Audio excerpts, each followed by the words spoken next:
अस्सलाम वालेकुम। उम्मीद करता हूँ कि सब ठीक ठाक और खैरियत से होंगे। तो आज की वीडियो हम बात करेंगे नेपसिन इंजेक्शन के बारे में। यानी जो बच्चे डायरिया की वजह से परेशान है और उनका पेट जो है बार बार ख़राब होता है, तो ये इंजेक्शन उनमें जो है बहुत अच्छी तरह से काम करता है। तो इसके बारे में हम डिटेल से जानेंगे कि इनका इस्तेमाल हमने किस तरह से करना है। इंजेक्शन तो इनकी अगर हम कंपनी की बात कर ले तो इनको ईजीपी कंपनी बनाती है, जो कि मल्टीनेशनल कंपनी है। और इनके अगर हम फार्मूलेशन की बात कर ले तो इनका फार्मूला है टोब्रामाइसिन, जो कि एंटीबायोटिक इंजेक्शन है। और ये आपको 20 mg टोब्रामाइसिन इसमें मिल जाएंगे। तो इनके अगर हम प्राइस की बात कर ले तो ये आपको मार्केट में तकरीबन 180 रुपये के दरमियान एक इंजेक्शन मिल जाएगा।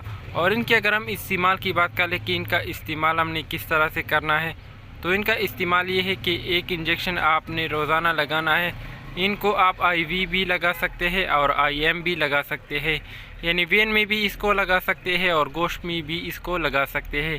तो नेपसिन इंजेक्शन के इस्तेमाल से अगर आपके बच्चे जो है डायरिया की वजह से परेशान है और उनका पेट जो है बार बार ख़राब होता है, तो उस कंडीशन में आप नेपसिन इंजेक्शन का इस्तेमाल कर सकते हैं बच्चों में।